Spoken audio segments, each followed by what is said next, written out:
Imagina por un momento que todo aquello en lo que has creído, todo aquello por lo que has dejado tu trabajo, tu familia, tu vida anterior, termina de la manera más brutal posible. El líder que te prometió un reino, que sanó enfermos ante tus ojos, que caminó sobre las aguas, que te hizo sentir que el mundo estaba a punto de cambiar para siempre. Ese líder está ahora colgando de un madero, desnudo, sangrando, muriendo lentamente bajo el sol de Judea, mientras los soldados romanos juegan a los dados por su túnica. ¿Qué harías tú? Esta es la pregunta que enfrentaron aproximadamente 120 personas en Jerusalén en la primavera del año 33 de nuestra era.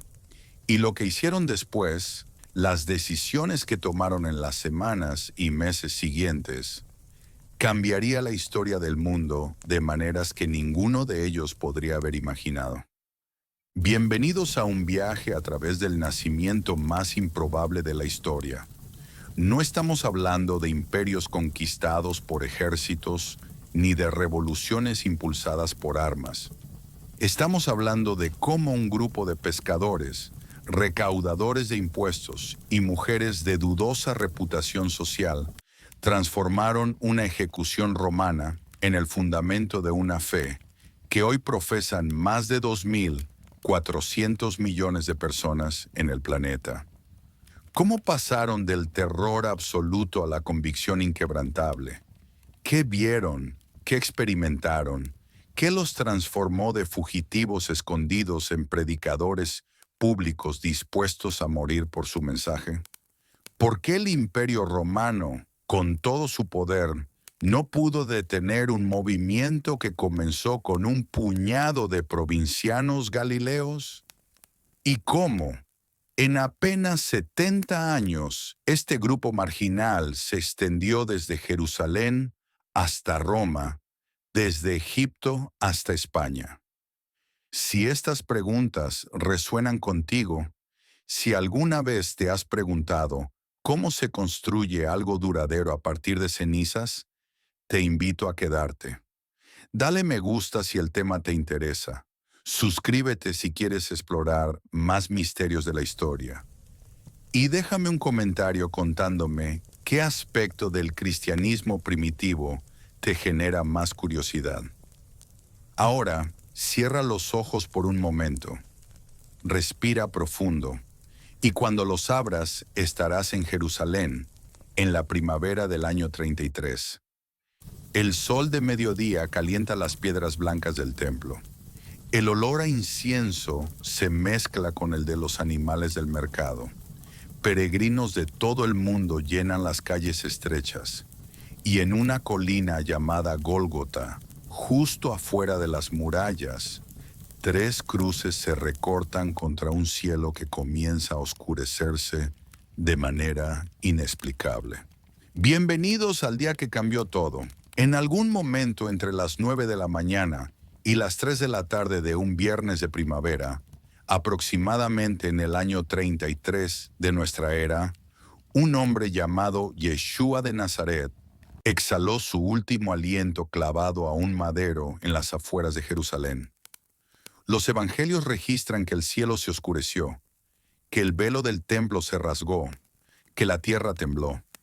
La historia registra algo quizás más extraordinario, que aquel momento, lejos de ser el final de un movimiento marginal, fue el comienzo de la transformación religiosa más profunda que la humanidad haya presenciado. Para entender lo que significó aquella muerte, debemos primero comprender qué era la crucifixión en el mundo romano. No era simplemente una forma de ejecución, era un mensaje, era terror institucionalizado. Los romanos la reservaban para esclavos rebeldes, piratas y aquellos que desafiaban la autoridad imperial. El proceso estaba diseñado no solo para matar, sino para humillar, para advertir, para mostrar a todos los que pasaban lo que sucedía a quienes se oponían a Roma.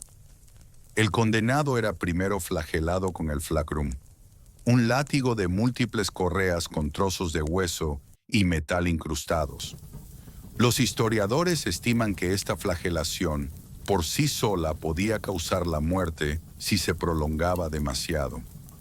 Luego, el prisionero era obligado a cargar el patibulum, la viga horizontal de la cruz, a través de las calles de la ciudad hasta el lugar de ejecución. El peso de esta viga se estima entre 30 y 40 kilogramos. Para un hombre ya debilitado por la flagelación, el trayecto era un calvario en sí mismo. Visualiza el Gólgota, cuyo nombre en arameo significa lugar de la calavera. Era una pequeña elevación rocosa justo afuera de las murallas de Jerusalén, visible desde los caminos principales. Los romanos elegían estos lugares deliberadamente. Querían que los viajeros vieran los cuerpos, que el olor de la muerte llegara hasta la ciudad, que nadie olvidara el precio de la rebelión. Los clavos, según los hallazgos arqueológicos, como el famoso talón crucificado de Givat ha-Mivtar, descubierto en 1968, medían entre 13 y 18 centímetros de largo. Se insertaban no en las palmas, como la iconografía posterior representaría, sino en las muñecas, entre los huesos del carpo, donde podían soportar el peso del cuerpo sin desgarrar el tejido.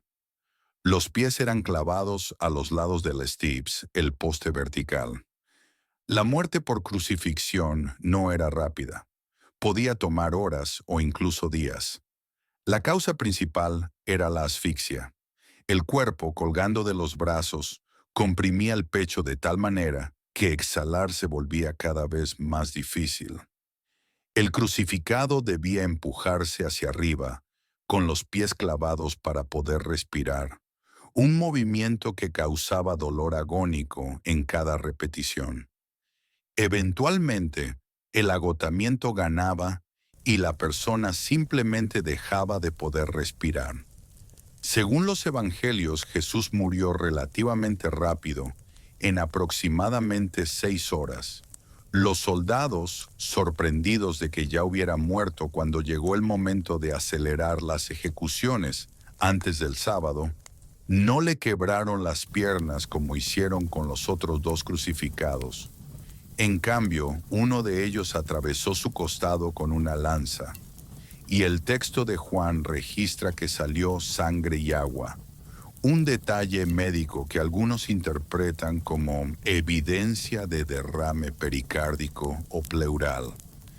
Pero más allá de los detalles médicos, lo que nos importa aquí es el impacto psicológico en los seguidores de Jesús.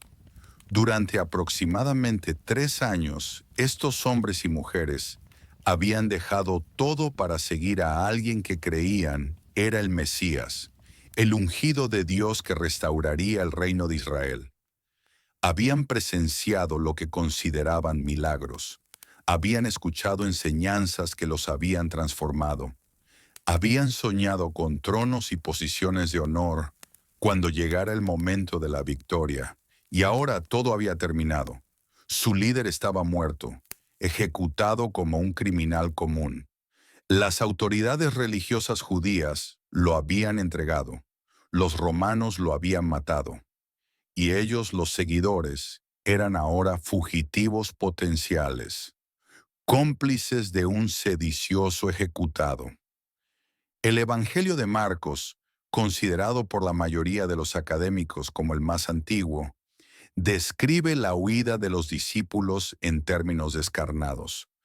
Todos lo abandonaron y huyeron, dice el texto. Pedro, el más cercano de todos, negó conocerlo 3 veces antes de que cantara el gallo. Los demás simplemente desaparecieron en la noche, regresando quizás a sus casas en Galilea, a sus redes de pesca, a las vidas que habían dejado atrás. Imagina el silencio de aquella noche de viernes. Imagina a Pedro, escondido en algún rincón de Jerusalén, llorando amargamente mientras recordaba sus juramentos de lealtad hasta la muerte.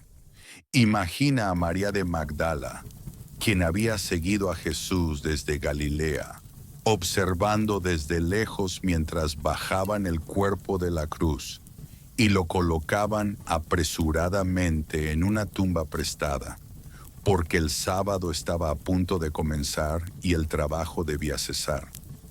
Un hombre llamado José de Arimatea, identificado como miembro del Sanedrín, que había votado en contra de la condena, proporcionó su propia tumba nueva, excavada en la roca.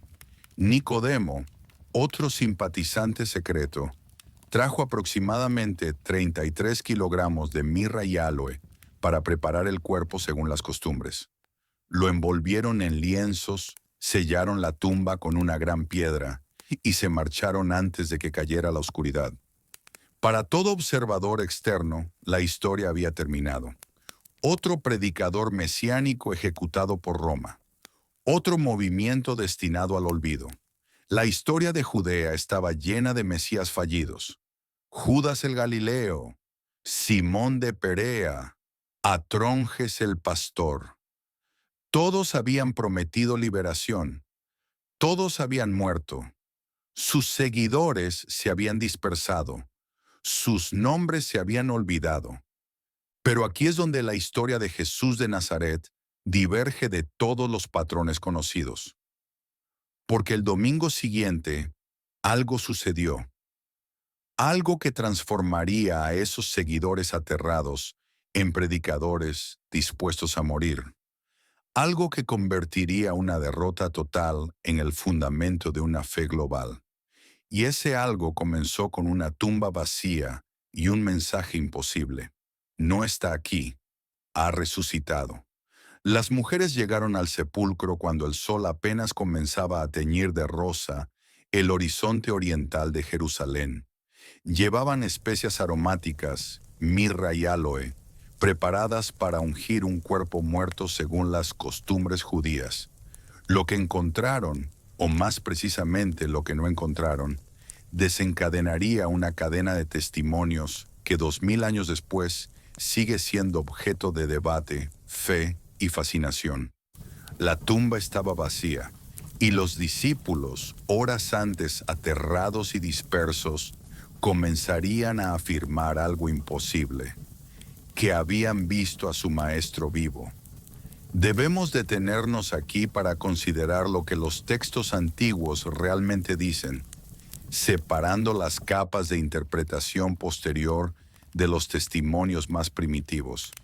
El apóstol Pablo, escribiendo a los Corintios aproximadamente 25 años después de los hechos, proporciona lo que muchos académicos consideran la formulación más antigua de la tradición sobre la resurrección.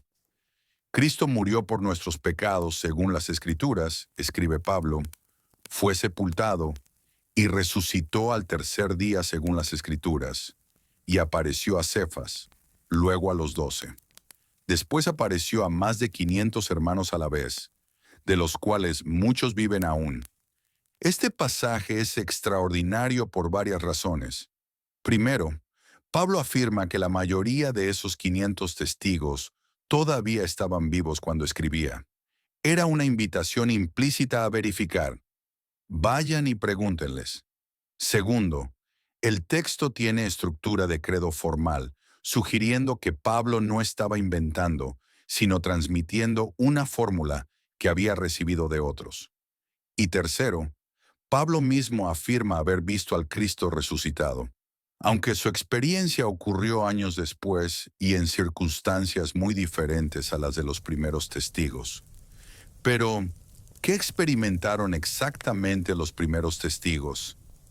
Los evangelios ofrecen relatos que son a la vez coherentes en lo esencial y divergentes en los detalles. Todos coinciden en que las mujeres fueron las primeras en encontrar la tumba vacía. Todos coinciden en que los discípulos no creyeron inicialmente. Todos coinciden en que hubo múltiples apariciones a diferentes personas en diferentes contextos. Pero los detalles varían. ¿Cuántas mujeres fueron? ¿Uno o dos ángeles se encontraron? ¿En Galilea o en Jerusalén ocurrieron las apariciones principales? Los escépticos señalan estas divergencias como evidencia de invención o confusión. Los creyentes las interpretan como señal de autenticidad. Si los relatos fueran fabricados, habrían sido armonizados. Los historiadores neutrales observan que las divergencias son exactamente lo que esperaríamos de testimonios independientes sobre eventos traumáticos y extraordinarios. Visualiza a María de Magdala acercándose a la tumba en la penumbra del amanecer. El Evangelio de Juan la presenta sola en esta primera visita, llorando, inclinándose para mirar dentro del sepulcro vacío. Ve a alguien a quien confunde con el jardinero. Le pregunta dónde han llevado el cuerpo, y entonces escucha una sola palabra. María, su nombre, pronunciado de una manera que solo una persona pronunciaba. Y en ese instante, según el relato, todo cambia. Sea lo que fuere que María experimentó aquella mañana, fue lo suficientemente poderoso para transformarla de una mujer en duelo a una mensajera urgente. Corrió hacia los discípulos escondidos con noticias que ellos, según los textos, rechazaron como desvaríos.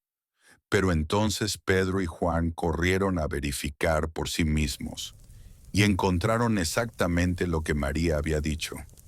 La tumba vacía, los lienzos funerarios doblados, ningún rastro del cuerpo.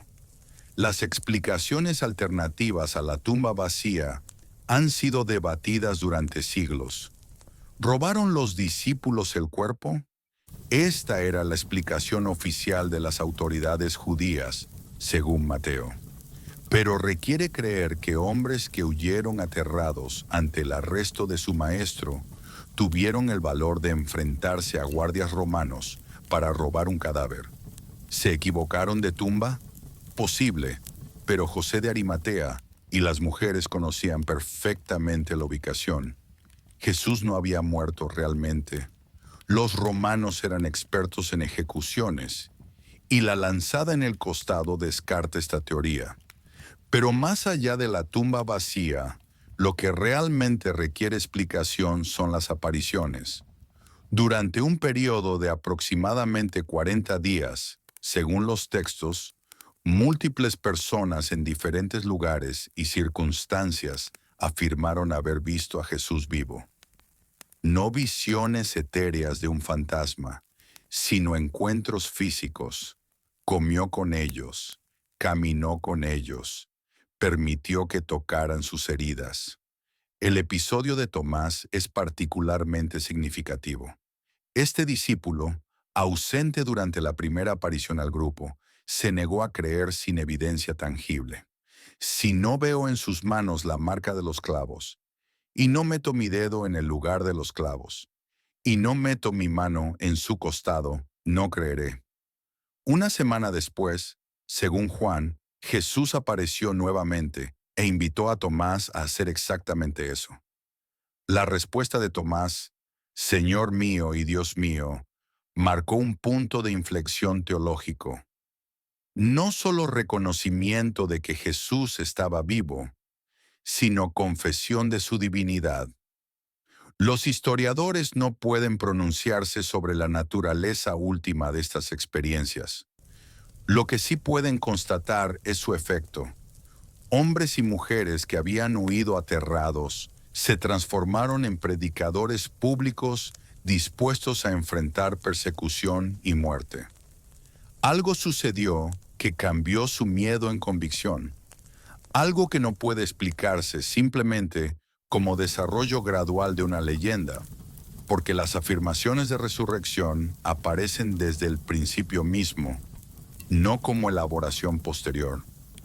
Un dato frecuentemente pasado por alto es el papel de las mujeres en estos relatos. En la cultura judía del siglo I, el testimonio de las mujeres tenía escaso valor legal.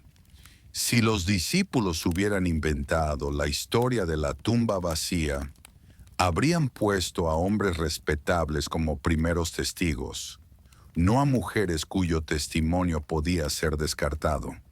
El hecho de que todos los evangelios coincidan en que fueron mujeres, las primeras testigos, sugiere que los autores estaban registrando lo que realmente había sucedido, no lo que habría sido más conveniente inventar. Para finales de aquel domingo extraordinario, según los relatos, la noticia se había extendido entre el pequeño grupo de seguidores. Jesús está vivo, lo hemos visto, y aquellos que horas antes se preparaban para regresar a sus vidas anteriores, ahora enfrentaban una realidad completamente diferente. Si Jesús había resucitado, entonces todo lo que había enseñado era verdad. Si había vencido a la muerte, entonces realmente era quien decía ser. Y si eso era cierto, entonces tenían una misión que cumplir. El historiador N.T. Wright, en su monumental estudio sobre la resurrección, señala un hecho frecuentemente ignorado.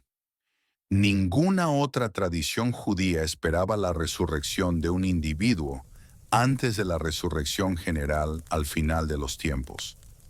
Los discípulos no tenían categorías mentales para procesar lo que afirmaban haber experimentado. No estaban cumpliendo expectativas previas. Estaban siendo forzados a crear vocabulario nuevo para describir algo sin precedentes. Y ese vocabulario nuevo, esa reinterpretación radical de las esperanzas judías, se convertiría en el fundamento teológico de una nueva fe.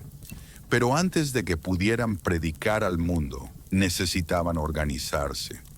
Y eso sucedió en una casa de Jerusalén, durante las semanas de espera que siguieron a aquellas apariciones extraordinarias.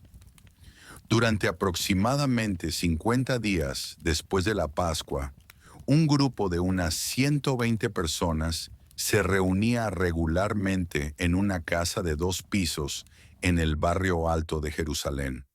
Compartían comidas, oraban juntos, recordaban las enseñanzas de su maestro y esperaban. Esperaban algo que él les había prometido antes de partir, un poder que vendría desde lo alto. En aquellas semanas de espera silenciosa, sin saberlo, estaban sentando las bases organizativas de lo que se convertiría en la institución más influyente de la historia occidental. La tradición identifica esta casa como propiedad de María, madre de Juan Marcos, quien más tarde escribiría el Evangelio que lleva su nombre. Era una residencia lo suficientemente amplia para albergar reuniones de más de 100 personas, lo que sugiere una familia de cierta posición económica. El aposento alto, el hiperón en griego, era la habitación del piso superior, tradicionalmente usada para ocasiones especiales, estudios y oración. Visualiza el interior de esta habitación en aquellas semanas de mayo del año 33. Las paredes de piedra encalada reflejan la luz que entra por ventanas estrechas. Esteras de junco cubren el suelo donde se sientan hombres y mujeres de diversos orígenes. Pedro está allí, con su temperamento impetuoso ahora templado por la vergüenza de su negación y el gozo del reencuentro. Juan, el más joven, a quien la tradición identifica como el discípulo amado. Santiago, hermano de Juan, junto con Andrés, Felipe, Tomás, Bartolomé, Mateo, el antiguo recaudador de impuestos, Santiago, hijo de Alfeo, Simón el celote y Judas, hijo de Santiago. Pero no solo estaban los 11 apóstoles restantes. El libro de los Hechos especifica que con ellos estaban las mujeres, y María, la madre de Jesús, y sus hermanos. Este detalle es significativo. María, quien había visto morir a su hijo en la cruz, ahora formaba parte de la comunidad que lo proclamaba resucitado. Y los hermanos de Jesús, quienes según los evangelios no habían creído en él durante su ministerio público, ahora se contaban entre los fieles. Algo los había convencido. Santiago, el hermano de Jesús, merece atención especial. Pablo menciona en su carta a los Corintios que el Cristo resucitado apareció también a Santiago. Este encuentro transformó a un escéptico familiar en un líder de la comunidad de Jerusalén. Décadas después, Santiago sería conocido como Santiago el Justo, respetado incluso por judíos no cristianos por su piedad y observancia de la ley. El historiador judío Flavio Josefo registra su ejecución en el año 62, describiéndolo como hermano de Jesús, el llamado Cristo. Durante aquellas semanas de espera, la pequeña comunidad tomó su primera decisión organizativa significativa: reemplazar a Judas Iscariote. El traidor, según el relato de los Hechos, había muerto de manera horrible, y su lugar entre los 12 debía ser ocupado. El número 12 no era arbitrario. Correspondía a las 12 tribus de Israel, simbolizando la restauración del pueblo de Dios que Jesús había prometido. El proceso de selección resulta fascinante para entender la mentalidad de aquella primera comunidad. Establecieron dos criterios. El candidato debía haber acompañado al grupo durante todo el ministerio público de Jesús, desde el bautismo de Juan hasta la ascensión, y debía poder ser testigo de la resurrección. Dos nombres cumplían los requisitos: José, llamado Barsabás, también conocido como Justo, y Matías. La comunidad oró, pidiendo a Dios que mostrara su elección, y luego echaron suertes. La suerte cayó sobre Matías, quien fue agregado a los 11 apóstoles. El uso de suertes puede parecer primitivo a ojos modernos, pero tenía profundas raíces bíblicas. Los sacerdotes del templo utilizaban suertes sagradas, el Urim y el Tumim, para discernir la voluntad divina. La comunidad estaba actuando dentro de marcos judíos tradicionales, buscando la guía de Dios mediante métodos que sus ancestros habrían reconocido. Pero la espera estaba por terminar. Jesús, según los relatos de sus apariciones, les había ordenado permanecer en Jerusalén hasta ser revestidos de poder desde lo alto. Les había prometido que serían bautizados con el Espíritu Santo no muchos días después. Y cuando la fiesta judía de Pentecostés llegó, 50 días después de la Pascua, esa promesa se cumpliría de manera espectacular. Lo que sucedería aquel día transformaría una reunión privada de 120 personas en un movimiento público de miles. El miedo daría paso al coraje, el silencio a la proclamación abierta. Y la pequeña comunidad del aposento alto saldría a las calles de Jerusalén para anunciar al mundo lo que habían visto, oído y experimentado. Era la fiesta judía de Shavuot, 50 días después de Pascua, cuando Jerusalén se llenaba de peregrinos venidos de todos los rincones del mundo conocido. Judíos de Partia, Media, Mesopotamia, Capadocia, Ponto, Asia, Frigia, Panfilia, Egipto, Libia, Roma, Creta y Arabia caminaban por las calles empedradas hacia el templo. Y entonces, según el relato de los Hechos de los Apóstoles, algo extraordinario ocurrió en aquella casa del aposento alto. Un sonido como de viento impetuoso, lenguas como de fuego posándose sobre cada uno, y hombres galileos hablando idiomas que nunca habían aprendido. La fiesta de Shavuot, conocida en griego como Pentecostés, por caer 50 días después de Pascua, era una de las 3 festividades de peregrinación que todo judío varón debía celebrar en Jerusalén si le era posible. Originalmente una fiesta agrícola de las primicias del trigo, para el siglo I había adquirido también significado histórico. Conmemoraba la entrega de la Torá en el monte Sinaí. Era, en cierto sentido, el cumpleaños del pueblo de Israel como nación constituida por la ley divina. La conexión no habría pasado desapercibida para los primeros cristianos. Así como Dios había descendido sobre el Sinaí con fuego y estruendo para dar la ley a Moisés, ahora descendía con viento y fuego para dar el Espíritu a los discípulos. Era un nuevo Sinaí, una nueva constitución del pueblo de Dios, ya no escrita en tablas de piedra, sino, como había prometido el profeta Jeremías, inscrita en los corazones. Visualiza la escena tal como la describe Lucas en los Hechos. Los 120 reunidos en oración, quizás recitando los salmos de Shavuot, cuando de repente un sonido como de viento violento llena toda la casa. No viento real que mueve objetos, sino un sonido que lo envuelve todo.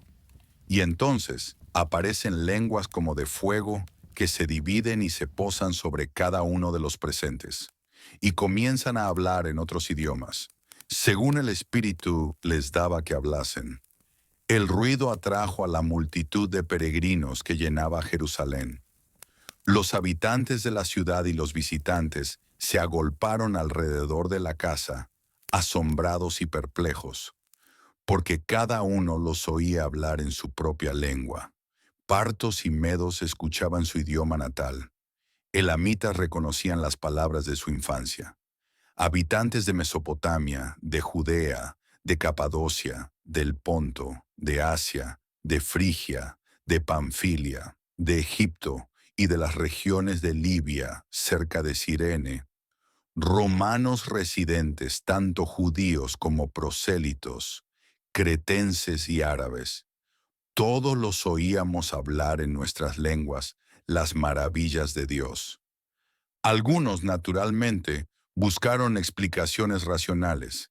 Están llenos de mosto, decían burlonamente.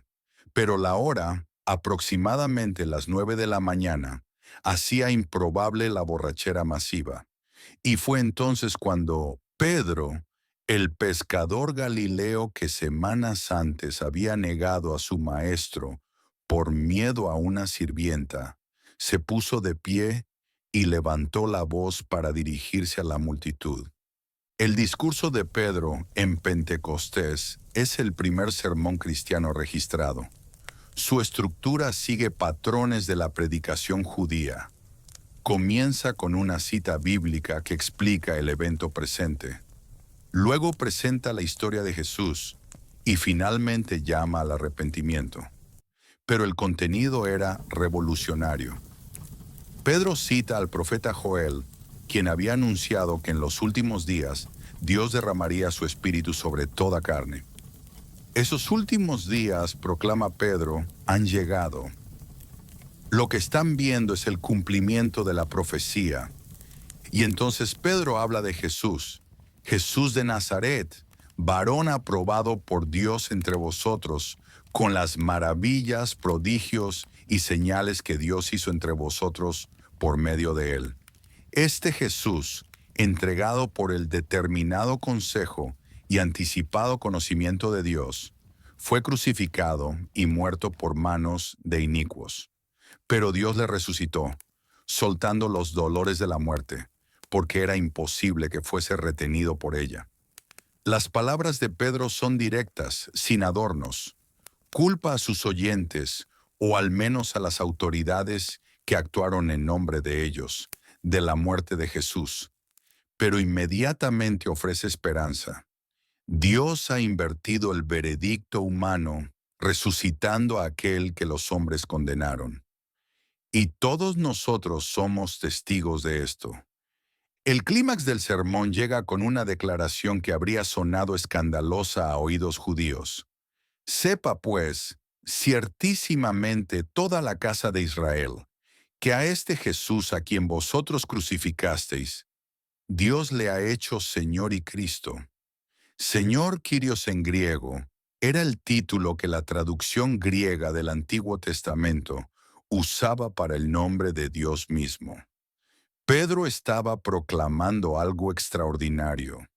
El carpintero ejecutado era el Mesías prometido y compartía la identidad divina. El efecto fue inmediato y dramático.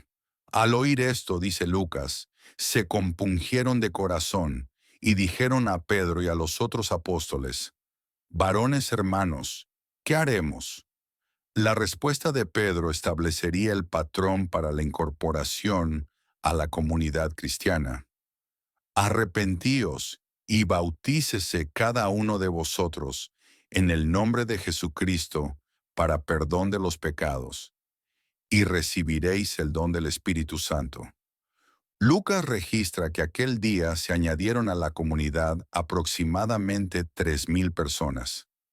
El número puede parecer exagerado, pero Jerusalén en Pentecostés albergaba a cientos de miles de peregrinos. Un movimiento que convirtiera al 1% de los presentes habría alcanzado esa cifra fácilmente. Y muchos de esos conversos, al regresar a sus tierras de origen, llevarían consigo la semilla de una fe que pronto germinaría en todo el Mediterráneo. Pentecostés marca el nacimiento público de la Iglesia. Lo que había sido un grupo escondido se convirtió en un movimiento visible. Lo que había sido miedo se transformó en valentía. Y Pedro, quien había temblado ante la pregunta de una sirvienta, ahora predicaba abiertamente ante miles, acusando a las autoridades de haber matado al Mesías de Dios. Algo había cambiado, y ese cambio no tenía explicación natural evidente. Simón, hijo de Jonás, había sido un pescador del mar de Galilea. Sus manos conocían las redes, los nudos, el olor del pescado al amanecer. No había estudiado en las escuelas rabínicas de Jerusalén. No pertenecía a ninguna familia sacerdotal, y sin embargo, en las semanas y meses posteriores a Pentecostés, este hombre de origen humilde emergería como la voz principal del nuevo movimiento, enfrentándose al Sanedrín, realizando curaciones públicas y pronunciando discursos que, según los textos, convertían a miles en un solo día. El nombre Pedro, Petros en griego, Cefas en arameo, significa roca. Jesús se lo había dado como sobrenombre, según los evangelios, con una promesa enigmática: «Sobre esta roca edificaré mi iglesia». Durante el ministerio de Jesús, Pedro había sido el portavoz habitual de los 12, el primero en confesar que Jesús era el Cristo, pero también el que lo negó 3 veces la noche de su arresto. Era un hombre de contradicciones, impulsivo y temeroso, valiente y cobarde, leal y traidor. Pero el Pedro que emerge en los primeros capítulos de los Hechos de los Apóstoles es diferente. La vacilación ha desaparecido. El miedo se ha convertido en audacia. Cuando las autoridades le ordenan dejar de predicar, responde con palabras que se convertirían en lema de la resistencia cristiana a través de los siglos. Es necesario obedecer a Dios antes que a los hombres. Visualiza el pórtico de Salomón en el Templo de Jerusalén. Pocas semanas después de Pentecostés, Pedro y Juan suben al templo para la oración de la hora novena, aproximadamente las 3 de la tarde. En la puerta llamada Hermosa, un mendigo cojo de nacimiento pide limosna. Todos en Jerusalén lo conocían. Llevaba más de 40 años en aquel lugar. Pedro lo mira directamente. «No tengo plata ni oro, pero lo que tengo te doy. En el nombre de Jesucristo de Nazaret, levántate y anda». Lo que sigue, según el relato, es una curación instantánea. El hombre que nunca había caminado salta, se pone de pie, entra al templo alabando a Dios. La multitud que lo ve, que lo reconoce, se agolpa asombrada alrededor de Pedro y Juan. Y Pedro, aprovechando la oportunidad, predica su segundo sermón registrado, atribuyendo el milagro no a su propio poder, sino a la fe en el nombre de Jesús, a quien ellos se entregaron y negaron, pero Dios resucitó de los muertos. Las autoridades del templo no podían ignorar lo que estaba sucediendo. Los sacerdotes saduceos, los guardias del templo y el propio sumo sacerdote intervinieron. Pedro y Juan fueron arrestados y pasaron la noche en prisión. Al día siguiente, fueron llevados ante el Sanedrín, el mismo tribunal que había condenado a Jesús semanas antes. El interrogatorio es revelador. ¿Con qué poder o en qué nombre habéis hecho vosotros esto? La pregunta asume que algo real había sucedido. No discuten si el cojo había sido sanado. Demasiados testigos lo habían visto. Quieren saber la fuente del poder. La respuesta de Pedro es un modelo de valentía y claridad teológica. Sea notorio a todos vosotros y a todo el pueblo de Israel que en el nombre de Jesucristo de Nazaret, a quien vosotros crucificasteis y a quien Dios resucitó de los muertos, por él este hombre está en vuestra presencia sano. Y no hay otro nombre bajo el cielo dado a los hombres en que podamos ser salvos. Lucas añade un comentario notable. Entonces, viendo el denuedo de Pedro y de Juan, y sabiendo que eran hombres sin letras y del vulgo, se maravillaban, y les reconocían que habían estado con Jesús. Hombres sin letras, en griego agramatoi, significaba que no habían recibido educación rabínica formal. Eran pescadores, no teólogos, y sin embargo, hablaban con una autoridad que desconcertaba a los eruditos. El Sanedrín enfrentaba un dilema. No podían negar el milagro. El hombre sanado estaba allí presente, y toda Jerusalén sabía lo que había sucedido, pero tampoco podían permitir que la predicación continuara. Optaron por una solución intermedia, amenazas y advertencias. Les mandaron que en ninguna manera hablasen ni enseñasen en el nombre de Jesús. La respuesta de Pedro y Juan establecería un precedente que los cristianos invocarían en cada conflicto posterior con autoridades hostiles. Juzgad si es justo delante de Dios obedecer a vosotros antes que a Dios, porque no podemos dejar de decir lo que hemos visto y oído. En los meses siguientes, el patrón se repetiría.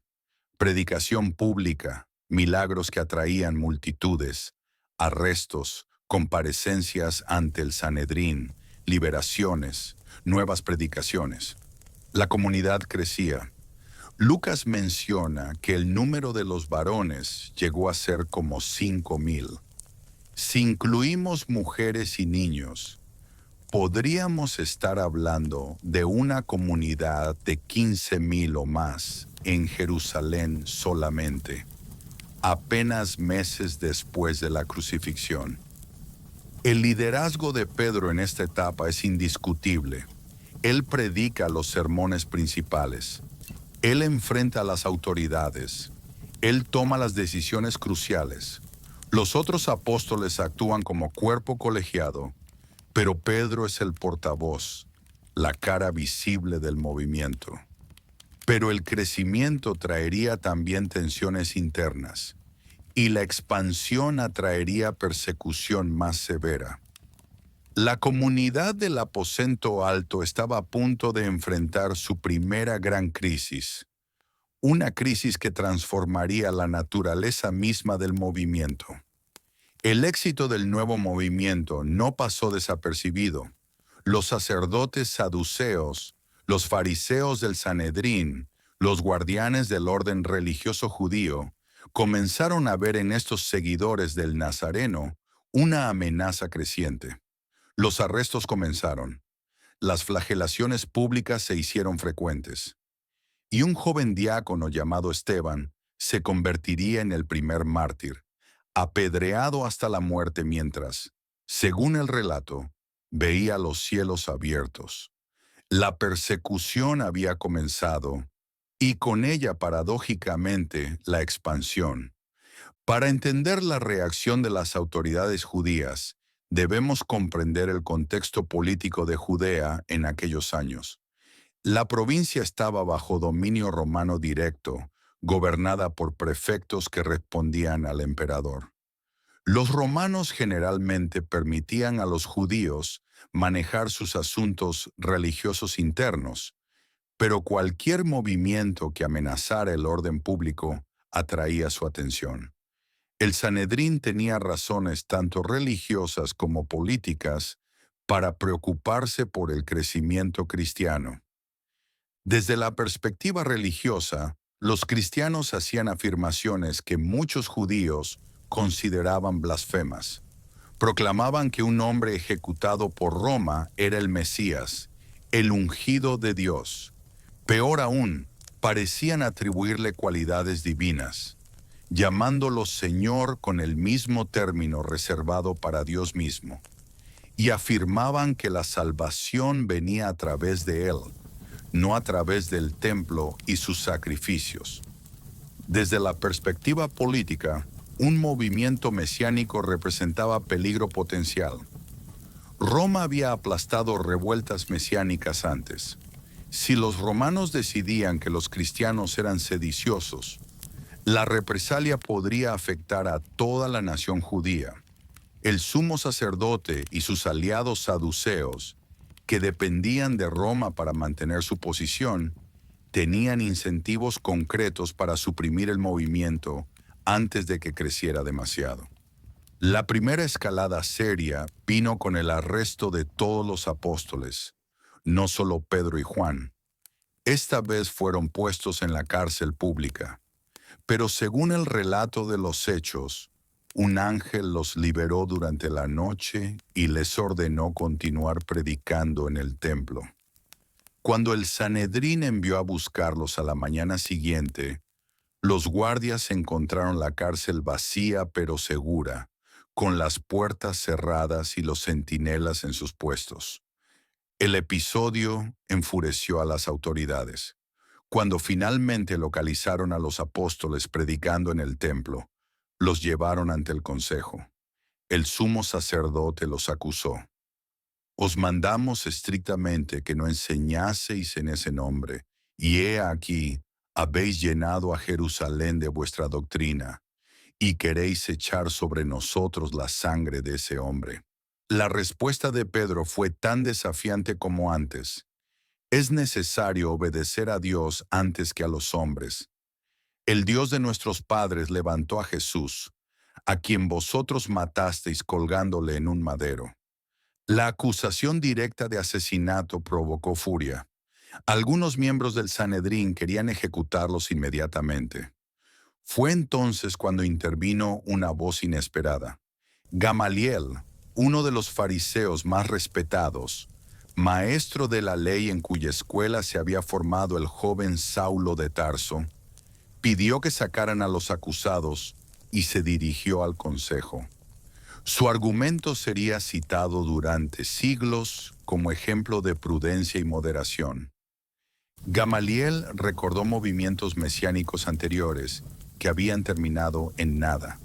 Judas el Galileo había reunido seguidores, pero fue muerto y sus discípulos dispersados.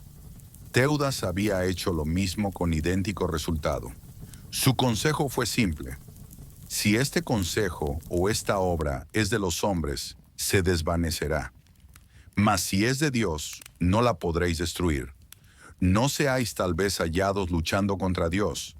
El Sanedrín aceptó el consejo de Gamaliel, pero no sin antes hacer azotar a los apóstoles. La flagelación judía consistía en 39 golpes con un látigo de cuero, aplicados en la espalda mientras el condenado estaba atado a una columna.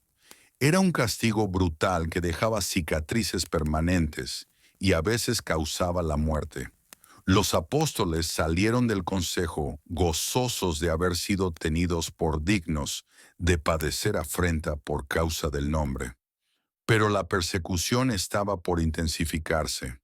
El catalizador fue un hombre llamado Esteban, descrito como lleno de gracia y de poder, que hacía grandes prodigios y señales entre el pueblo. Esteban era uno de los 7 diáconos elegidos para administrar la distribución de alimentos a las viudas de la comunidad, una función aparentemente administrativa. Pero su predicación atrajo atención hostil. Los oponentes de Esteban, incapaces de resistir su sabiduría, sobornaron a falsos testigos para acusarlo de blasfemia. Fue llevado ante el Sanedrín, donde pronunció un discurso largo y provocador que recorría toda la historia de Israel, culminando con una acusación devastadora.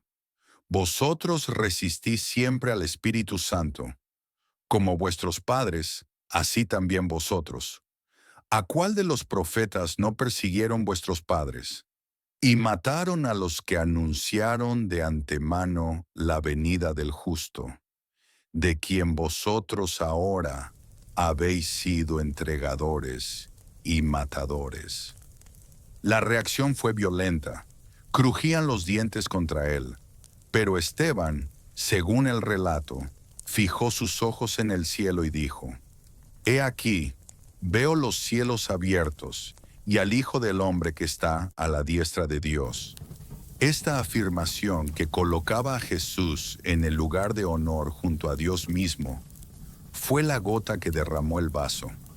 Lo arrastraron fuera de la ciudad y lo apedrearon. La muerte de Esteban, fechada aproximadamente en el año 34 o 35, fue un punto de inflexión. Desencadenó una persecución sistemática que dispersó a la comunidad de Jerusalén. Todos fueron esparcidos por las tierras de Judea y de Samaria, salvo los apóstoles. Y entre los perseguidores más entusiastas estaba un joven fariseo de Tarso llamado Saulo, que cuidaba las ropas de los que apedreaban a Esteban.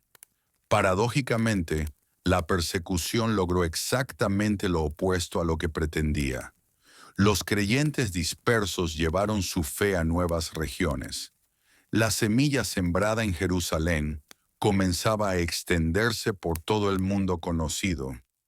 La persecución dispersó a los creyentes como semillas arrojadas al viento. Huyendo de Jerusalén, llevaron consigo el mensaje a ciudades y aldeas que nunca habían escuchado de Jesús de Nazaret. Felipe predicó en Samaria, tierra tradicionalmente despreciada por los judíos de Judea. Otros llegaron hasta Antioquía de Siria, donde por primera vez los seguidores del camino serían llamados con un nombre nuevo: cristianos. La adversidad, lejos de destruir el movimiento, lo multiplicó geográficamente de maneras que ninguna estrategia misionera deliberada podría haber logrado. La dispersión siguió las rutas naturales de escape desde Jerusalén, hacia el norte a través de Samaria hasta Siria, hacia el oeste hacia la costa mediterránea y sus puertos, hacia el sur hacia Gaza y eventualmente Egipto. Los fugitivos no eran misioneros profesionales, eran comerciantes, artesanos, familias huyendo de la persecución. Pero donde llegaban, hablaban de lo que habían visto y creído. Felipe, uno de los 7 diáconos elegidos junto con Esteban, se convirtió en figura central de esta primera expansión. Bajó a Samaria, una región que los judíos observantes evitaban por considerarla impura. Los samaritanos practicaban una forma de judaísmo que los de Jerusalén rechazaban como herética. Adoraban en el monte Gerizim, no en el templo de Jerusalén. Usaban solo el Pentateuco como escritura. Las tensiones entre judíos y samaritanos eran profundas y antiguas. Visualiza a Felipe entrando en una ciudad samaritana, quizás Sebaste, la antigua capital del Reino del Norte. Las miradas hostiles de los habitantes que reconocen su acento galileo, su manera de vestir. Pero Felipe predica, y según el relato, realiza milagros. Espíritus inmundos salen de los poseídos. Paralíticos y cojos son sanados. Y la ciudad entera presta atención unánime a lo que Felipe dice. El éxito en Samaria planteó una cuestión teológica importante. ¿Podían los samaritanos recibir la misma salvación que los judíos? La respuesta vino cuando Pedro y Juan viajaron desde Jerusalén para verificar lo que sucedía. Oraron por los nuevos creyentes, les impusieron las manos, y éstos recibieron el Espíritu Santo. La barrera entre judíos y samaritanos comenzaba a derrumbarse. Un episodio particular de la misión de Felipe merece atención. El libro de los Hechos relata su encuentro con un funcionario etíope, un eunuco que servía como tesorero de la reina Candace de Etiopía. Este hombre regresaba de adorar en Jerusalén y leía el rollo del profeta Isaías en su carro. Felipe se le acercó, le explicó que el pasaje que leía se refería a Jesús y lo bautizó en un estanque junto al camino. El detalle es significativo por varias razones. Primero, el hombre era un gentil, aunque simpatizante del judaísmo.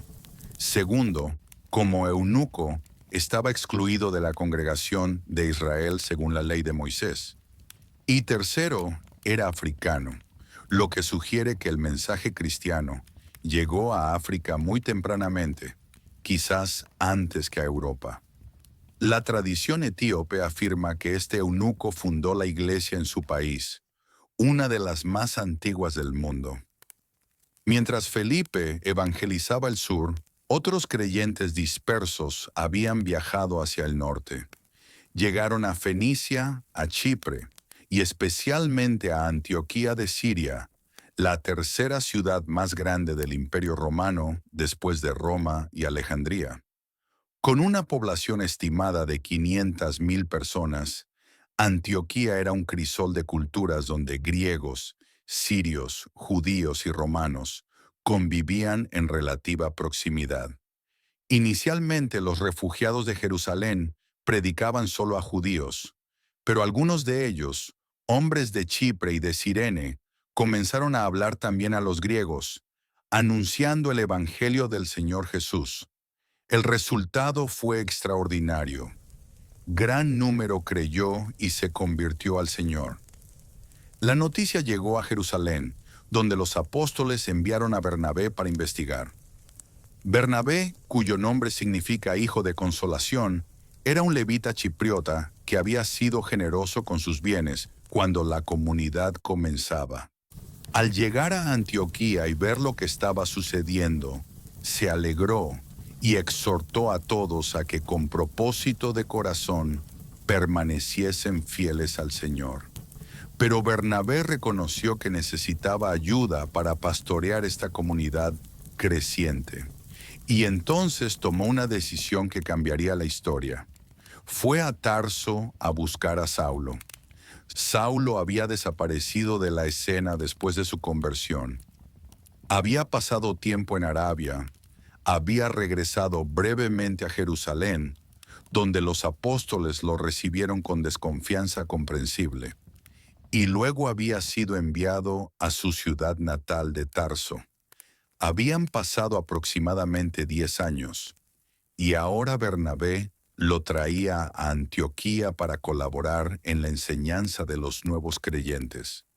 Fue en Antioquía donde los discípulos fueron llamados cristianos por primera vez.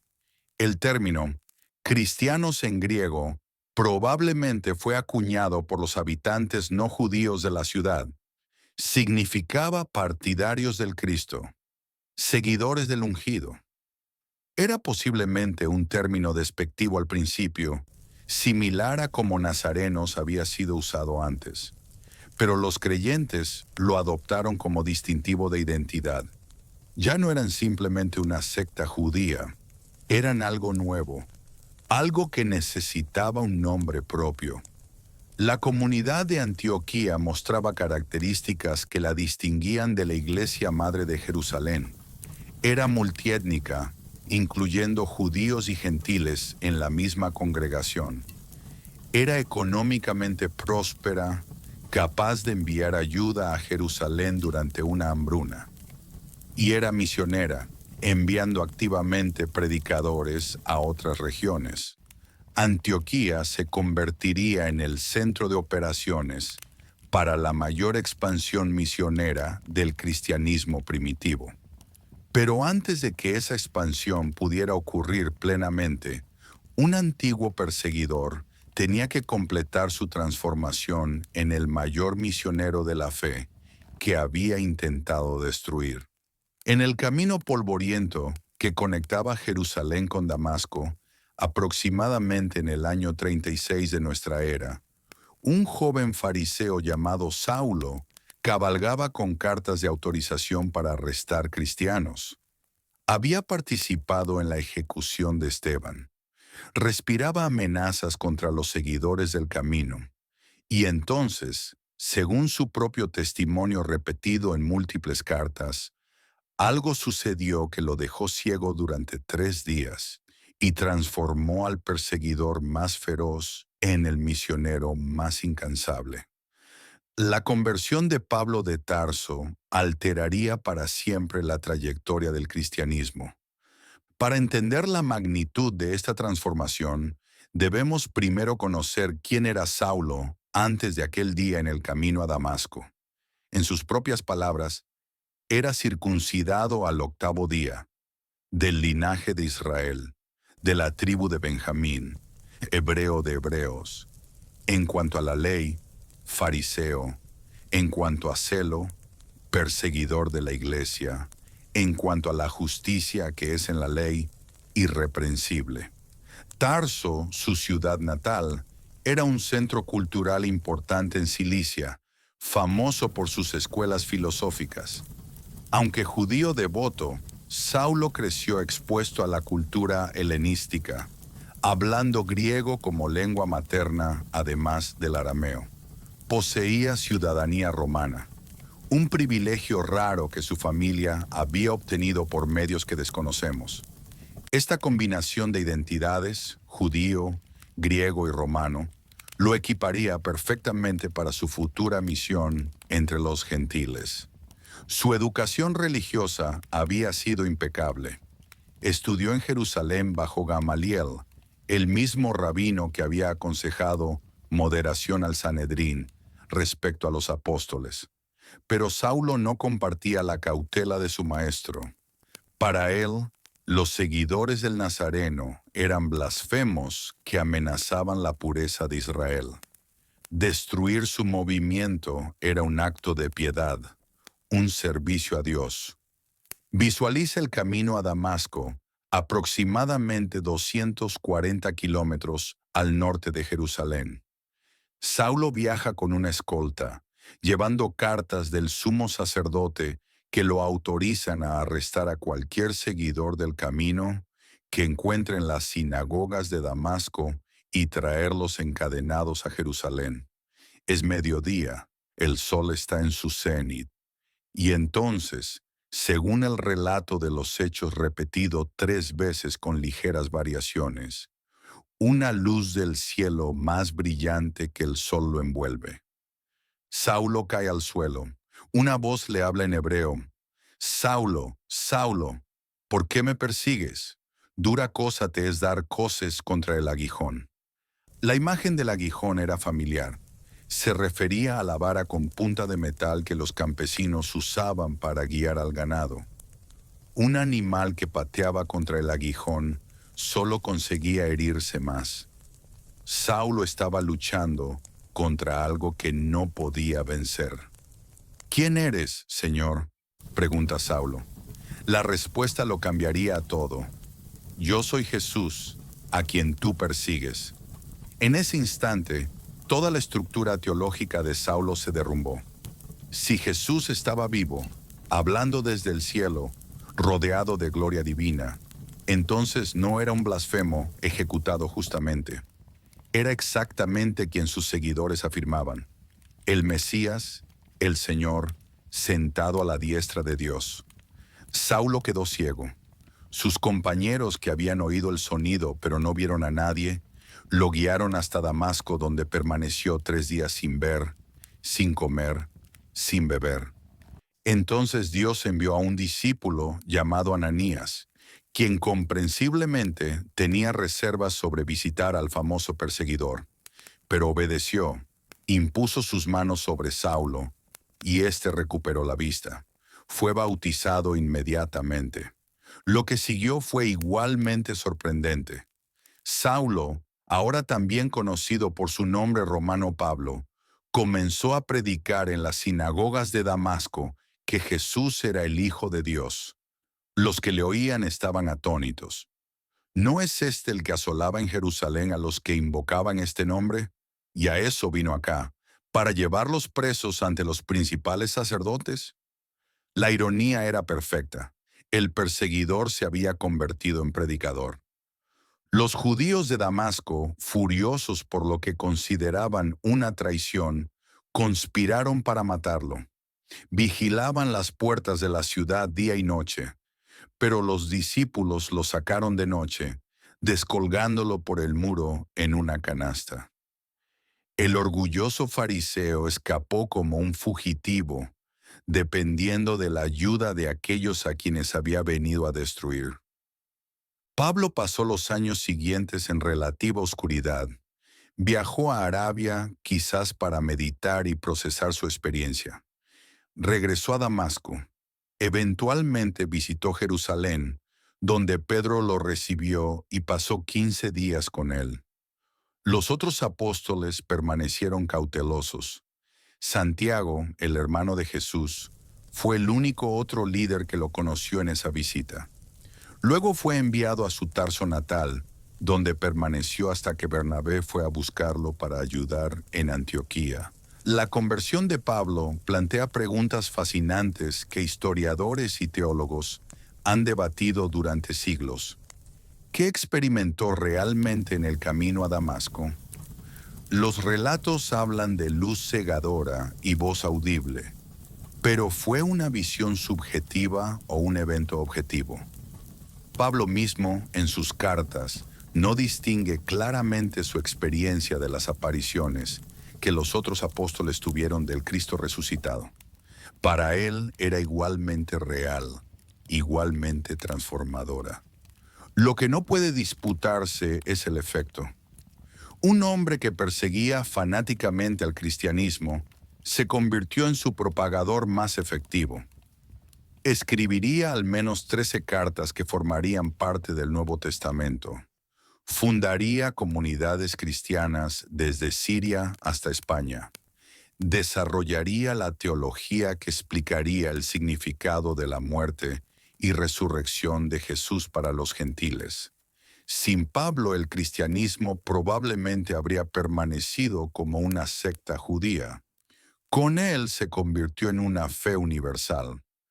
Pero antes de que Pablo pudiera lanzarse plenamente a su misión entre los gentiles, la iglesia primitiva tenía que resolver una cuestión fundamental.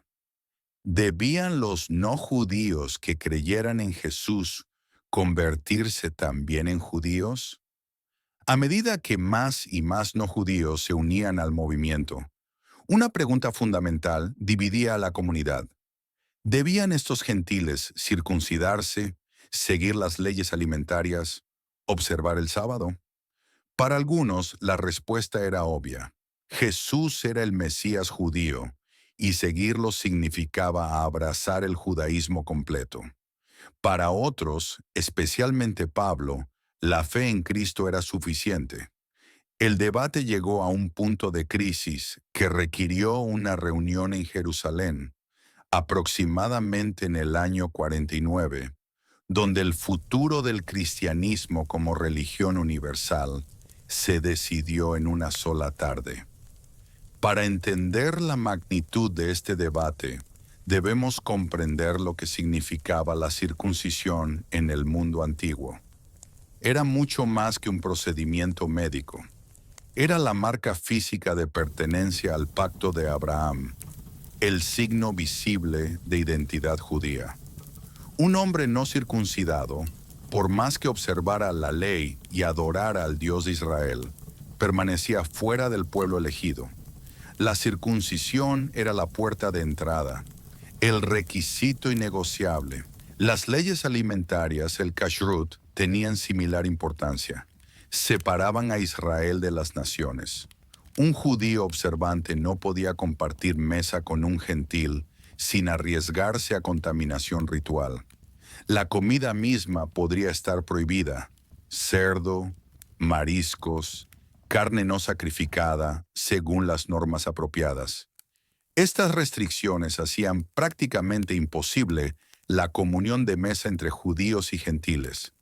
Los primeros cristianos, siendo todos judíos, asumieron naturalmente que seguirían observando estas prácticas. Jesús mismo era judío observante. Los apóstoles continuaban yendo al templo. La comunidad de Jerusalén no veía contradicción entre seguir a Jesús y mantener las tradiciones ancestrales.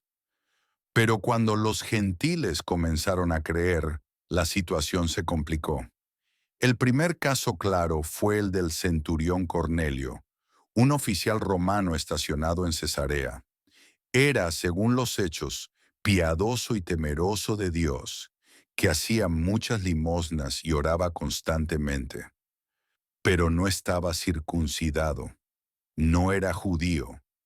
Visualiza la casa de Cornelio en Cesarea, una ciudad helenística construida por Herodes el Grande, con puerto artificial, templo augusto y todas las comodidades de una metrópoli romana. Pedro llega enviado por una visión divina que le ordenó no considerar impuro lo que Dios había limpiado. Entra en la casa de un gentil, algo que un judío observante normalmente evitaría. Y mientras predica, el Espíritu Santo cae sobre Cornelio y su familia de la misma manera que había caído sobre los discípulos en Pentecostés. Pedro quedó asombrado. ¿Puede acaso alguno impedir el agua para que no sean bautizados estos que han recibido el Espíritu Santo también como nosotros? Cornelio fue bautizado sin circuncisión previa. Era un precedente extraordinario. Cuando Pedro regresó a Jerusalén, los creyentes judíos lo criticaron. Has entrado en casa de hombres incircuncisos y has comido con ellos. Pedro relató lo sucedido y la crítica cedió. De manera que también a los gentiles ha dado Dios arrepentimiento para vida. Pero la cuestión no estaba resuelta. El caso de Cornelio podía verse como excepción milagrosa, no como norma general. El conflicto estalló abiertamente cuando algunos creyentes de Judea llegaron a Antioquía enseñando que si no os circuncidáis, conforme al rito de Moisés, no podéis ser salvos. Pablo y Bernabé, que habían visto multitudes de gentiles creer sin circuncisión, se opusieron vehementemente. La discusión fue tan intensa que se decidió enviar una delegación a Jerusalén para que los apóstoles y ancianos resolvieran la cuestión. El llamado Concilio de Jerusalén, aproximadamente en el año 49, reunió a las principales figuras del movimiento. Pedro habló primero, recordando su experiencia con Cornelio. Dios, que conoce los corazones, les dio testimonio, dándoles el Espíritu Santo lo mismo que a nosotros. Y ninguna diferencia hizo entre nosotros y ellos, purificando por la fe sus corazones. Su argumento era simple. Si Dios aceptaba a los gentiles sin circuncisión, ¿quiénes eran ellos para exigir más que Dios? Pablo y Bernabé relataron las señales y prodigios que Dios había hecho entre los gentiles por medio de ellos. El silencio de la asamblea mientras escuchaban sugiere que estaban siendo persuadidos. Pero fue Santiago, el hermano de Jesús y líder de la comunidad de Jerusalén, quien propuso la solución. Citando al profeta Amós, argumentó que Dios siempre había planeado incluir a los gentiles en su pueblo, por lo cual yo juzgo que no se inquiete a los gentiles que se convierten a Dios. Sin embargo, propuso que se les pidiera abstenerse de lo sacrificado a ídolos, de sangre, de ahogado y de fornicación. Estas restricciones mínimas permitirían a judíos y gentiles compartir mesas sin violar las sensibilidades judías más básicas. La propuesta fue aceptada. Se redactó una carta oficial que los emisarios llevarían a Antioquía. Ha parecido bien al Espíritu Santo y a nosotros no imponeros ninguna carga más que estas cosas necesarias.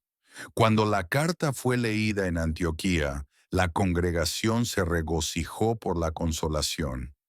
El Concilio de Jerusalén fue un momento decisivo. Estableció que los gentiles podían ser cristianos plenos sin convertirse en judíos. Abrió las puertas para la expansión del cristianismo al mundo grecorromano y sentó el precedente de que las cuestiones doctrinales debían resolverse mediante deliberación comunitaria, no por imposición autoritaria. Pero las tensiones no desaparecieron completamente.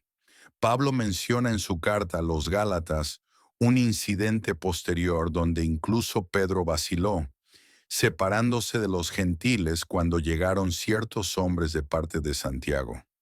Pablo lo confrontó públicamente y eventualmente la posición de apertura prevaleció. Pero el debate ilustra cuán difícil era superar siglos de separación entre judíos y gentiles. Con la cuestión teológica resuelta, al menos en principio, el camino estaba abierto para la expansión sistemática. Y Pablo estaba listo para recorrerlo. Para el final del siglo I, apenas 70 años después de la crucifixión, existían comunidades cristianas organizadas en Roma, Corinto, Éfeso, Filipos, Tesalónica, Antioquía, Alejandría y decenas de ciudades menores. El movimiento que había comenzado con un puñado de pescadores galileos se había extendido por todo el Mediterráneo, utilizando las calzadas romanas, la paz imperial y la lengua griega común como vehículos involuntarios de su expansión. El imperio que había ejecutado a su fundador se convertiría, 3 siglos después, en su hogar institucional. La expansión del cristianismo en el primer siglo es uno de los fenómenos más extraordinarios de la historia. Sin ejércitos, sin riqueza, sin poder político, un movimiento de artesanos, esclavos y marginados se extendió por las principales ciudades del mundo mediterráneo en apenas una generación. ¿Cómo fue posible? Varios factores convergieron para hacer posible esta expansión. Primero, la Pax Romana había creado condiciones de relativa estabilidad y seguridad en los viajes. Las famosas calzadas romanas, construidas para mover legiones, permitían también el movimiento de comerciantes, filósofos y predicadores. El Mediterráneo, limpio de piratas por la marina romana, facilitaba el transporte marítimo. Pablo, en sus viajes misioneros, aprovechó constantemente esta infraestructura imperial. Segundo, la lengua griega común, el koiné, se hablaba desde España hasta Siria. Un predicador no necesitaba aprender docenas de idiomas locales. Podía comunicarse con audiencias diversas usando una sola lengua franca. Las cartas de Pablo, escritas en griego, podían ser leídas y comprendidas en cualquier comunidad del imperio. Tercero, la diáspora judía proporcionó puntos de entrada naturales. En casi toda ciudad importante existía una sinagoga donde judíos y simpatizantes gentiles, los llamados temerosos de Dios, se reunían para estudiar las Escrituras. Pablo típicamente comenzaba su misión en cada ciudad visitando la sinagoga local. Algunos judíos creían, otros rechazaban el mensaje. Pero los temerosos de Dios, gentiles atraídos por el monoteísmo judío, pero reticentes a circuncidarse, frecuentemente respondían con entusiasmo a un mensaje que les ofrecía pertenencia plena sin esa barrera. Visualiza a Pablo llegando a una ciudad como Corinto, aproximadamente en el año 50, capital de la provincia de Acaya. Corinto era un centro comercial estratégico, situado en el istmo que conectaba el Peloponeso con el continente griego. Su población, quizás 600.000 habitantes, incluyendo esclavos, era diversa y cosmopolita. Dos puertos le daban acceso tanto al Adriático como al Egeo. Pablo llegó solo, sin dinero, sin contactos. Encontró trabajo con un matrimonio judío, Aquila y Priscila, que eran fabricantes de tiendas como él mismo. Cada sábado discutía en la sinagoga, persuadiendo a judíos y griegos. Cuando llegaron sus colaboradores Silas y Timoteo con fondos de Macedonia, pudo dedicarse completamente a la predicación. La respuesta fue mixta, como siempre. Muchos judíos rechazaron el mensaje. Pablo declaró dramáticamente que en adelante iría a los gentiles, pero otros creyeron, incluyendo al jefe de la sinagoga, Crispo, con toda su casa. Pablo permaneció en Corinto 18 meses, tiempo excepcional comparado con sus visitas habituales de semanas o pocos meses. Cuando partió, dejaba una comunidad establecida que él seguiría guiando mediante cartas y visitas posteriores. El patrón se repetía ciudad tras ciudad. Filipos, la primera comunidad europea, fundada aproximadamente en el año 50. Tesalónica, capital de Macedonia, donde Pablo predicó 3 sábados consecutivos antes de ser expulsado por disturbios. Atenas, donde su discurso en el Areópago atrajo curiosidad pero pocos conversos. Éfeso, donde permaneció 3 años y desde donde el Evangelio se extendió por toda la provincia de Asia. Pero el destino final de Pablo, y símbolo del triunfo cristiano, era Roma misma. La capital del imperio ya tenía una comunidad cristiana cuando Pablo escribió su carta a los romanos, aproximadamente en el año 57. No sabemos quién fundó esa comunidad. La tradición posterior atribuiría el mérito a Pedro, pero los hechos no registran una visita de Pedro a Roma en este periodo. Probablemente fueron comerciantes y viajeros anónimos quienes llevaron el mensaje a la ciudad imperial. Pablo llegó a Roma como prisionero aproximadamente en el año 60, apelando su caso ante el César. Aunque bajo arresto domiciliario, le fue permitido recibir visitantes y predicar libremente. Pasó 2 años en esta situación, recibiendo a todos los que a él venían, predicando el reino de Dios y enseñando acerca del Señor Jesucristo, abiertamente y sin impedimento. El libro de los Hechos termina abruptamente en este punto, sin informarnos del resultado del juicio de Pablo ni de su destino posterior. La tradición temprana afirma que fue liberado, realizó más viajes misioneros, posiblemente llegando hasta España como había planeado, y finalmente fue ejecutado en Roma durante la persecución de Nerón, aproximadamente en el año 64 o 67. Pedro, según la misma tradición, sufrió martirio en Roma por la misma época, crucificado cabeza abajo por considerar indigno morir de la misma manera que su Señor. Para cuando terminó el siglo I, el cristianismo había experimentado transformaciones profundas.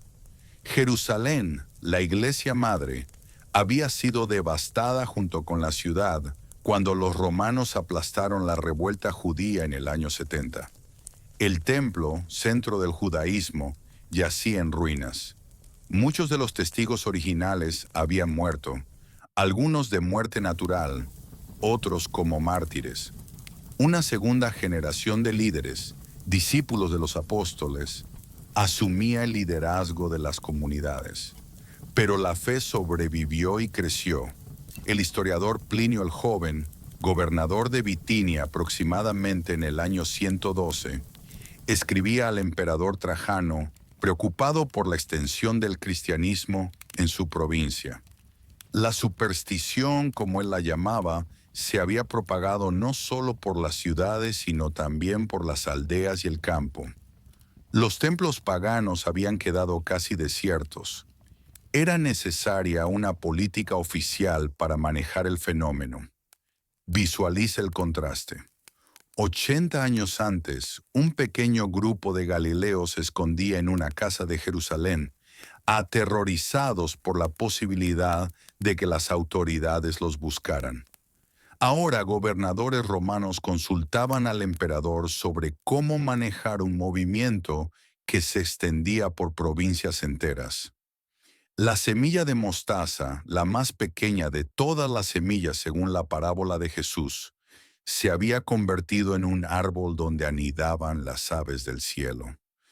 Hemos recorrido juntos los primeros pasos de un movimiento que transformaría el mundo, desde una tumba vacía en las afueras de Jerusalén hasta las calles empedradas de Roma, desde un grupo aterrorizado de pescadores galileos hasta una red de comunidades que abarcaba todo el Mediterráneo. Desde una ejecución romana diseñada para silenciar a un predicador incómodo, hasta una fe que el propio imperio sería incapaz de contener. Los protagonistas de esta historia fueron, en su mayoría, personas ordinarias. Pedro y Juan eran pescadores sin educación formal. Mateo había sido recaudador de impuestos, oficio despreciado por sus compatriotas. Las mujeres que encontraron la tumba vacía tenían testimonios que los tribunales judíos no habrían aceptado. Pablo, el más educado del grupo, describía la composición de las comunidades que fundaba. No muchos sabios según la carne, ni muchos poderosos, ni muchos nobles. Dios había elegido lo necio del mundo para avergonzar a los sabios. Y sin embargo, estos hombres y mujeres ordinarios lograron algo extraordinario. No conquistaron con espadas, ni persuadieron con oro. Predicaron un mensaje que a los judíos les parecía escándalo y a los griegos locura. Que un carpintero crucificado era el Señor del universo, que la muerte había sido vencida, que el amor era más fuerte que el poder. Y ese mensaje, contra toda probabilidad, resonó en los corazones de esclavos y patricios, de judíos y gentiles, de hombres y mujeres de toda condición. Las explicaciones naturalistas de este fenómeno no carecen de mérito. La red social de la diáspora judía, la infraestructura romana, el hambre espiritual de una época en transición, la comunidad de cuidado mutuo que las iglesias ofrecían, todo contribuyó a la expansión. Pero los primeros cristianos habrían añadido otro factor: la presencia activa del Espíritu que Jesús había prometido, el poder de lo alto que transformaba vidas y sostenía a los creyentes incluso ante la persecución y la muerte. Sea cual sea nuestra evaluación personal de esas afirmaciones, los resultados históricos son innegables. El cristianismo sobrevivió a las persecuciones que lo amenazaron durante sus primeros 3 siglos. Transformó las estructuras sociales del mundo antiguo. Preservó y transmitió el legado cultural grecorromano a través de los siglos oscuros que siguieron. Inspiró arte, música, literatura, filosofía, instituciones que dieron forma a la civilización occidental. Y hoy, 2000 años después, sigue siendo la fe más extendida del planeta, con creyentes en prácticamente cada nación del mundo. Honremos a aquellos primeros testigos, creyeran lo que creyeran, vieran lo que vieran, su valentía ante la persecución, su generosidad para compartir sus bienes, su disposición a cruzar barreras étnicas y sociales que habían existido durante milenios, Merecen admiración independientemente de nuestras convicciones personales. Eran seres humanos como nosotros, con miedos y dudas, con conflictos y contradicciones, y sin embargo creyeron lo suficiente como para arriesgar todo por su fe. La próxima vez que pases junto a una iglesia, grande o pequeña, antigua o moderna, recuerda que su existencia se remonta a una mañana de primavera cuando unas mujeres encontraron una tumba vacía. Recuerda que cada cruz que veas representa no solo un instrumento de tortura romana, sino la convicción de millones a través de los siglos de que la muerte no tuvo la última palabra. La historia de aquellos primeros años no es solo historia antigua, es el prólogo de una narrativa que continúa desarrollándose en nuestro tiempo. Las preguntas que aquellos primeros creyentes enfrentaron sobre la muerte, sobre el significado, sobre la esperanza, siguen siendo nuestras preguntas. Y las respuestas que ellos encontraron o creyeron encontrar siguen siendo ofrecidas a quien quiera considerarlas. Gracias por acompañarme en este viaje a través del nacimiento de la Iglesia. Si estas historias han despertado algo en ti, curiosidad, reflexión, preguntas nuevas, entonces hemos cumplido nuestro propósito. Deja un comentario compartiendo qué aspecto de esta historia te ha resultado más fascinante. Suscríbete si quieres seguir explorando los misterios del pasado. Y recuerda, las historias más transformadoras a menudo comienzan en los lugares más inesperados, con las personas más improbables, en los momentos de mayor oscuridad. Hasta el próximo viaje, la historia nos espera.